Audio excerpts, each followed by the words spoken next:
بسم الله الرحمن الرحيم. رحلته الأولى إلى الشام ثم كدحه في سبيل الرزق. ولما تم له صلى الله عليه وسلم من العمر 12 سنة سافر عمه أبو طالب إلى الشام في ركب للتجارة فأخذه معه. تو یہ نبی اکرم صلی اللہ علیہ وسلم کا جو پہلا سفر شام کی طرف ہوا اس کے بارے میں ذکر فرما رہے ہیں۔ اس سے پہلے باب میں ہم نے آپ کی پیدائش سے لے کر آپ کی مبعوث یعنی جب آپ نے اعلان نبوت فرمایا اس وقت تک اس میں ذکر تھا۔ یہاں اس باب کے اندر آپ کا جو پہلا سفر شام کی طرف ہوا اس کو بیان فرما رہے ہیں۔ فرماتے ہیں جب آپ کی عمر مبارک 12 سال ہو گئی، آپ کے چچا ابو طالب نے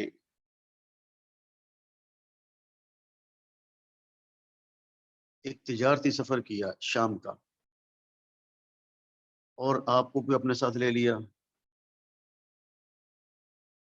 جب بصرہ ایک جگہ کا نام ہے، جب آپ لوگ وہاں یہ قافلہ پہنچا، وہاں پر ایک راہب تھا جس کا نام تھا بحیرہ، وكان عليما بالإنجيل خبيرا بشؤون النصرانية وهناك أبصر بحيرة النبي صلى الله عليه وسلم فجعل يتأمله ويكلمه۔ تو وہاں پر ایک راہب تھا، بحیرہ اس کا نام تھا، اور انجیل کا عالم تھا، اور عیسائیت کے مذہب عیسائیت کو اچھی طریقے سے وہ جو ہے وہ سمجھنے والا تھا۔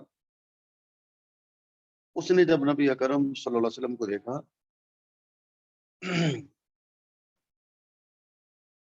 تو آپ کسی بات اس نے کچھ بات چیت کی اور آپ کے بارے میں فکرمند ہوا۔ ثم التفت الى ابي طالب فقال له ما هذا الغلام منك۔ ابو طالب سے پوچھا بھئی یہ بچہ کون ہے؟ ابو طالب نے کہا یہ میرا بیٹا ہے،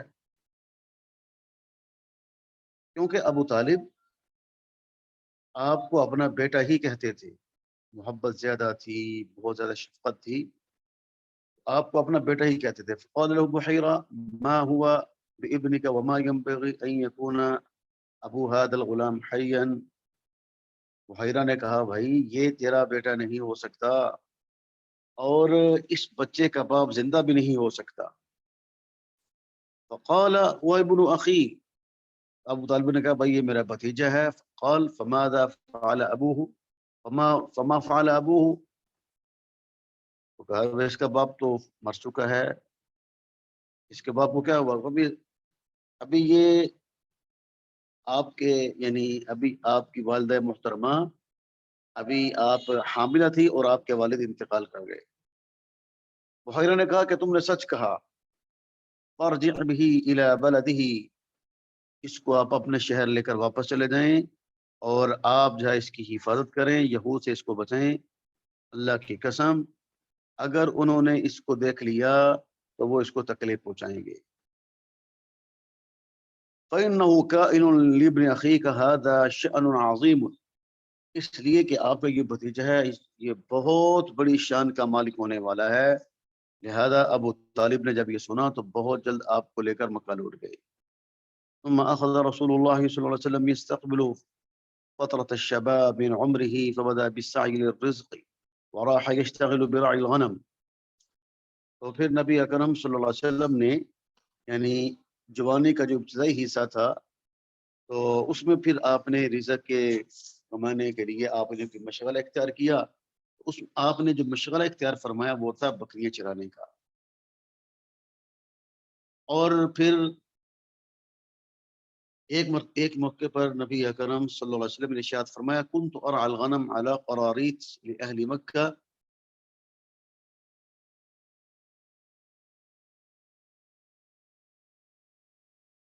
تو آپ نے فرمایا کہ میں مکے والوں کی بکریاں چرایا کرتا تھا، اور اللہ تعالیٰ نے پھر آپ کی ان تمام یعنی برائیوں سے، ان تمام اقذار سے، ان تمام یعنی جو ایک گندگی، ایک برائی جو نوجوان نسل میں پائی جاتی ہے، جو کھیل کود اور غلط چیزیں، اللہ تعالیٰ نے ان تمام چیزوں سے آپ کی حفاظت. قال عليه الصلاة والسلام فيما يرويه عن نفسه ما هممت بشيء مما كانوا في الجاهلية يعملونه غير مرتين كل ذلك يحول الله تعالى بيني وبينه ثم ما هممت به حتى أكرمني الله بالرسالة قلت ليلة الغلام الذي يرى معي بأعلى مكة. ایک مرتبہ نبی اکرم صلی اللہ علیہ وسلم نے ارشاد فرمایا، فرماتے ہیں کہ زمانہ جاہلیت میں جو لوگ کام کیا کرتے تھے، میں نے کبھی بھی ان کاموں کا میں نے کبھی ارادہ بھی نہیں کیا، میں نے سوچا بھی نہیں. اور 2 مرتبہ ایسا ہوا کہ میں نے کسی کام کا ارادہ کیا، لیکن جب میں نے اس کام کا ارادہ کیا تو اللہ تعالیٰ میری حفاظت فرماتا. آپ نے پھر اپنا ایک قصہ سنایا. اور بات یہ ہے کہ ایک دن میں ایک رات کو، یعنی میرا ایک لڑکا میرے ساتھ تھا، ہم دونوں مل کے بکریاں چرایا کرتے تھے، تو ہم مکہ کے اوپر والے حصے میں تھے. تو میں نے اس سے کہا لو ابصرت لی غنمی حتی ادخل مکہ واسمر بها كما يسمر الشباب، میں مکہ میں جاتا ہوں اور رات وہاں گزارتا ہوں، جیسے رات کو بچے رات کو بیٹھ کے گپ شپ لگاتے ہیں اور رات گزارتے ہیں، تو میں بھی ایسے کروں گا. آپ فرماتے ہیں کہ میں نکلا. جب میں پہلے گھر کے پاس تھا مکہ میں، تو میں نے یعنی گانے بجانے کی میں نے آواز سنی. میں نے پوچھا کہ کیا لوگوں نے کہاں شادی ہو رہی ہے. فجلست اسمع، تو فرماتا ہے کہ میں بیٹھ گیا اس کو سننے کے لیے. فضرب اللہ علی اذنی، اللہ تعالیٰ نے میرے تھپکی دی. میں سو گیا. میں تو وہاں گیا تھا بھائی اس مجلس میں شرکت کے لیے، لیکن اللہ تعالیٰ نے مجھ پر نیند تعریف فرما دی اور میں ایسا سویا. فما ایقظنی الا حر الشمس، پوری رات گزر گئی اور دن چڑھ گیا. جب سورج نکلا تو سورج کی گرمی سے میری آنکھ، میں لوٹ کر اپنے دوست کے پاس گیا جو میرا ساتھی تھا. تو اس نے مجھ سے پوچھا تو میں نے اس کو بتایا یہ مسئلہ جو ہے وہ میرے ساتھ پیش آیا. ثم قلت له ليلة أخرى مثل ذلك ودخلت مكة فأصابني مثل أول ليلة ثم ما هممت بعده بسوء. پھر آپ فرماتے ہیں کہ پھر ایک مرتبہ، یعنی دوسری مرتبہ پھر میں نے اپنے ایک دوست اسی دوست سے کہا، میں نے کہا میں مکہ چلتا ہوں، لیکن اس رات بھی اللہ تعالیٰ نے میرے اوپر نیند طاری فرما دی اور میں سوتا رہا. پوری رات میری نیند میں گزر گئی اور اللہ تعالیٰ نے میری حفاظت فرمائی. العبر والعظات. يدل حديث بحيرة عن رسول الله صلى الله عليه وسلم وهو حديث براء عامة علماء السيرة ورواته، وأخرجها الترمذي مطولا من حديث أبي موسى الأشعري على أن أهل الكتاب من اليهود والنصارى كان عندهم علم ببعثة النبي صلى الله عليه وسلم ومعرفة بعلاماته. فرماتے ہیں کہ بحیرہ کی جو حدیث ہے، جو اس نے رسول اللہ صلی اللہ علیہ وسلم کے بارے میں جو اس نے کچھ کہا، یہ ایسی حدیث ہے کہ جس کو عام مورخین نے اس میں ذکر فرمایا، اور امام حکیم ترمذی رحمۃ اللہ علیہ نے اس کو ابو موسیٰ اشعری رضی اللہ عنہ کو بڑی طویل سے جانا اس کو انہوں نے ذکر فرمایا ہے کہ جو اہل کتاب تھے یہودی اور عیسائی، ان کو نبی اکرم صلی اللہ علیہ وسلم کی بعثت کا علم تھا، کیونکہ کتابوں کے اندر اللہ نے اس کو ذکر فرمایا تھا اور آپ کی علامتیں بھی اللہ تعالیٰ نے بیان فرمائی تھی.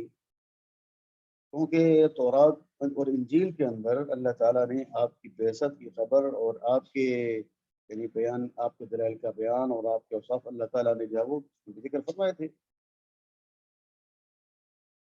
بہت سارے دلائل تھے، بہت ساری آپ کی نشانی اللہ تعالیٰ نے بیان فرمائی تھی.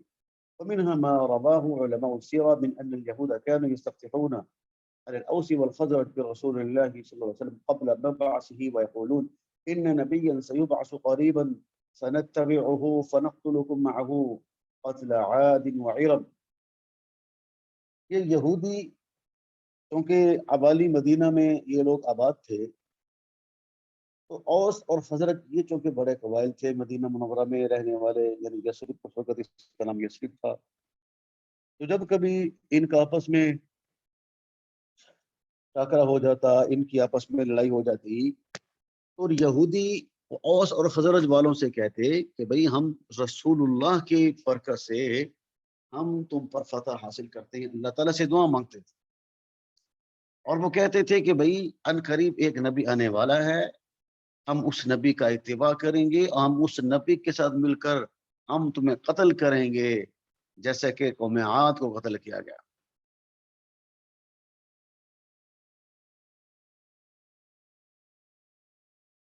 اللہ اکبر۔ لیکن اللہ کی شان، اللہ تعالیٰ نے نبی اکرم صلی اللہ علیہ وسلم کو بنی اسماعیل میں بھیج دیا۔ آپ کی بعثت بنی اسرائیل میں نہیں ہوئی، یہود بنی اسرائیل میں سے ہیں، اسرائیل کی اولاد ہیں، اور آپ کو اللہ تعالیٰ نے بنی اسماعیل میں بھیج دیا۔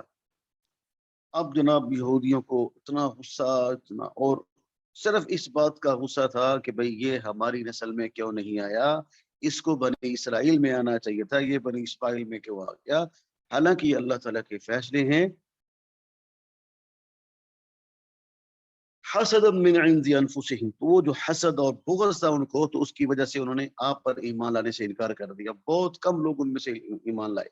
ولما نكثوا عهدهم انزل الله سبحانه وتعالى، تو جب یعنی اللہ کے تو پہلے علم میں تھا، اللہ تعالیٰ نے پھر یہ آیت مبارکہ تلاوت اللہ تعالیٰ نے یہ نازل فرمائی، ولما جاءهم كتاب من عند الله مصدق لما معهم وكانوا من قبل يستفتحون على الذين كفروا فلما جاءهم ما عرفوا كفروا به فلعنة الله على الكافرين۔ خلاصہ یہ ہے کہ جب ان کے پاس اللہ کی طرف سے ایک کتاب آ گئی جو تصدیق کرنے والی ہے اس کتاب کی جو ان کے ساتھ ہے، یعنی تورات کی تصدیق کرنے والی ہے، اور اس کتاب کی نزول سے پہلے یہ لوگ کفار کے مقابلے میں اس نبی مبعوث ہونے والے کی برکت سے مدد مانگا کرتے تھے، اللہ تعالیٰ سے دعا کیا کرتے تھے۔ فلما جاءهم ما عرفوا، جب ان کے پاس وہ چیز ہے جسے انہوں نے پہچان لیا تو انہوں نے اس کا انکار کر دیا، لہذا اللہ کی لعنت ہو کافروں پر انکار کرنے والے کو۔ وروى القرطبي وغيره أنه لما نزل قول الله تعالى الذين آتيناهم الكتاب يعرفونه كما يعرفون أبناءهم، کہ جب یعنی امام قرطبی رحمۃ اللہ علیہ نے اور دیگر مفسرین نے یہ بات نقل فرمائی ہے کہ جب یہ آیت مبارکہ نازل ہوئی الذین آتیناہم الکتاب یعرفونہ، کہ جن لوگوں کو ہم نے کتاب دی وہ آپ کو ایسے پہچانتے ہیں جیسے کہ اپنے بیٹے کو پہچانتے ہیں۔ وَإِنَّ فَرِيقًا مِّنْهُمْ لَيَكْتُمُونَ الْحَقَّ وَهُمْ يَعْلَمُونَ، اور ان میں سے ایک جماعت تو جان بوجھ کر حق کو چھپاتی ہے، پتہ سارا ہے۔ سأل عمر بن الخطاب رضی اللہ عنہ عبداللہ بن سلام، حضرت عبداللہ بن سلام رضی اللہ عنہ سے پوچھا، اور حضرت عبداللہ بن سلام رضی اللہ تعالیٰ عنہ چونکہ بڑے عالم تھے اور اہل کتاب میں سے تھے تو مسلمان ہو گئے تھے، تو ان سے پوچھا اتعرف محمدًا کما تعرف ابنک، آپ محمد صلی اللہ علیہ وسلم کو ایسے ہی پہچانتے ہو جیسے کہ اپنے بیٹے کو؟ انہوں نے کہا ہاں، اللہ کی قسم میں اس سے بھی زیادہ اللہ تعالیٰ کے نبی کو جانتا ہوں۔ بعث اللہ امینہ فی سمائہ الی امینہ فی ارضہ بنعته فعرفته اما ابنی فلا ادری ما الذی قد کان من امہ۔ کہا دیکھو بات یہ ہے کہ میں اپنے بیٹے کو اپنے بیٹے سے زیادہ اللہ کے نبی کو پہچانتا ہوں۔ تو وہ کیسے ہے کہ اللہ تعالیٰ نے اپنا جو امین تھا آسمان کا، اس کو اللہ نے اپنا جو امین اللہ کا تھا زمین کے اندر اللہ نے اس کی طرف بھیجا، بنعتہ فعرفتہ، آپ نے یعنی اللہ تعالیٰ نے آپ کی صفت بیان فرمائی، آپ کے جو ہے وہ اللہ تعالیٰ نے اوصاف بیان فرمائے اور آپ کی جو ہے وہ نام اللہ تعالیٰ نے بیان کیے۔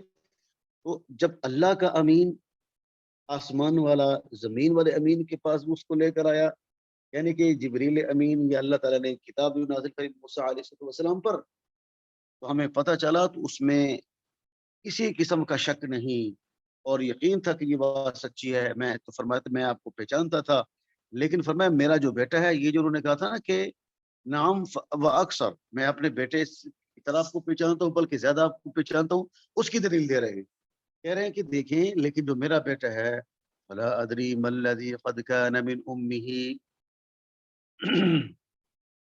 تو میرے بیٹے کی جو ماں ہے تو اس کے بارے میں تو اس کی والدہ کے بارے میں تو کچھ شک کیا جا سکتا ہے، اس میں کوئی احتمال ہو سکتا ہے میرے علاوہ کسی اور کا۔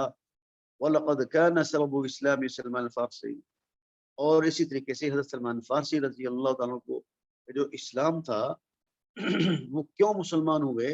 انہوں نے انجیل کے اندر آپ کی صفات کو پڑھا، آپ کی خبر کو پڑھا، اور جو بڑے بڑے ان کے پادری تھے اور علماء تھے ان سے انہوں نے جو ہے نا وہ آپ کی صفات کو سنا. ولا ينفي هذا ان كثيرا من الكتاب، لیکن اس کے باوجود بھائی بہت سے جو ہے نا وہ اہل کتاب علماء وہ اس علم کا انکار کرتے ہیں. اور اسی طریقے سے اس وقت جو انجیلیں بہت ساری انجیلیں ہیں ان کی، وہ جو ہے نا وہ نبی کریم صلی اللہ علیہ وسلم کے ذکر سے بالکل خالی ہیں. تو کہتے ہیں کہ یہ بات معلوم ہے سب کو، یہ بات فمن المعلوم بالبداهة ما تقلب على هذه الكتب من أيدي التبديل والتغيير المتلاحقة. تو فرماتے ہیں کہ یہ بات سب کو معلوم ہے، یہ بات واضح ہے کہ اس انجیل کے اندر، اللہ کی کتاب کے اندر تو بہت ساری انہوں نے تحریفات کر دی، بہت ساری تبدیلیاں کر دی. اس لیے اس میں جو ہے نا وہ کوئی اشکال نہیں ہونا چاہیے. حقیقت میں اللہ تعالیٰ نے ان ساری چیزوں کو نازل فرمایا تھا، لیکن ان کے علماء نے بعد میں ان کو بدل دیا.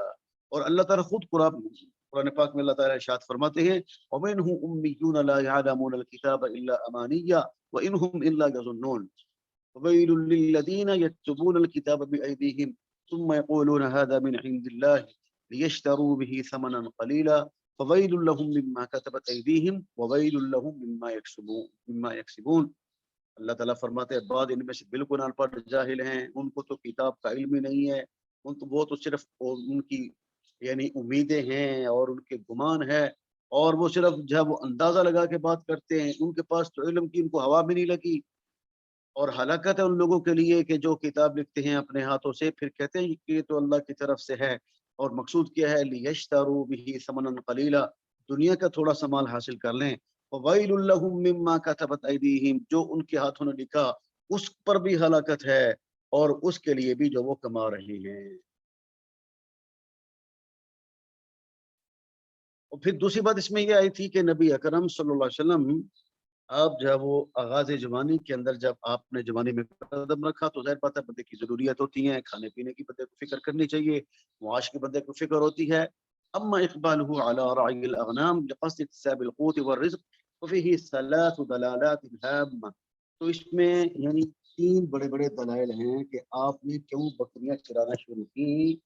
الأولى الذوق الرفيع والإحساس الثقيل اللذان جمر الله تعالى بهما نبيه محمد صلى الله عليه وسلم، وقد كان عمه يحوطه بالعناية التامة، وكان له في الحلم والشفقة كالأب الشفوق، ولكنه صلى الله عليه وسلم ما آنس في نفسه القدرة على الكسب حتى أقوال يكتسبه، ويجهد جهده لرفع بعض ما يمكن رفعه من مؤونة الإنفاق عن عمه. پہلی بات تو یہ ہے کہ بھائی اللہ تعالیٰ نے جو ذوق رفیع اور احساس تحقیق، اللہ تعالیٰ نے یہ دو چیزیں اپنے محبوب کا عطا فرمائی تھیں، اللہ نے آپ کو ان کے ساتھ مزین کیا تھا. تو آپ کے چچا تو بہت زیادہ جو ہے وہ آپ کا خیال کرتے تھے، اور محبت اور شفقت میں شفیق باپ کی طرح جو ہے نا آپ سے پیش آتے تھے. لیکن نبی اکرم صلی اللہ علیہ وسلم آپ کو یہ بات گوارا نہیں تھی، بلکہ آپ کے دل میں یہ بات تھی کہ بھائی میں تو خود جو کمانے پر قدرت رکھتا ہوں، مجھے خود کمانا چاہیے اور مجھے کوشش کرنی چاہیے تاکہ میری کچھ ضرورتیں کہ جو میں جن پر خرچ کرتا ہوں تو چچا پر اس کا بوجھ نہ پڑے. وربما كانت الفائدة التي يجنها من وراء عمله الذي اختاره الله لها فائدة قليلة غير ذات أهمية بالنسبة لعمه أبي طالب، ولكنه على كل تعبير أخلاقي رفيع عن الشكر وبذل للبصر والشهامة في طبعه وبر في المعاملة. لیکن جو ہے وہ بس اوقات ایسا ہوتا ہے کہ انسان جو اپنے عمل سے جو چیز حاصل کر سکتا ہے جو کہ اللہ تعالیٰ نے اس کے لیے پسند کیا ہے، تو اس میں یعنی فائدۃ قلیلۃ، لیکن اس میں جو ہے فائدہ تو تھوڑا ہوتا ہے، لیکن آپ کا جو آپ کے چچا کی طرف نسبت یعنی آپ کے چچا کی طرف نسبت کرتے ہوئے یہ بہت یعنی اہمیت کی حامل تھی. بہرحال نبی اکرم صلی اللہ علیہ وسلم جو ہے وہ اللہ تعالیٰ نے آپ کو شکر کی عطا فرمایا تھا، اور آپ نے اپنی جو ہے وہ کوشش کو اس میں خرچ کیا. بہرحال ابھی دو اس کے دلائل اور بھی ہیں تو کل انشاءاللہ اس کو بیان کریں گے. تو تین انہوں نے دلائل پیش کیے ہیں، اگر ان میں کچھ تفصیل بھی ہے کل انشاءاللہ ان کو ہم مکمل کریں گے. آپ لوگ اس کا چیزیں سے تکرار کریں، اس کا مطالعہ بھی آگے کر کے انشاءاللہ. السلام علیکم ورحمۃ اللہ وبرکاتہ.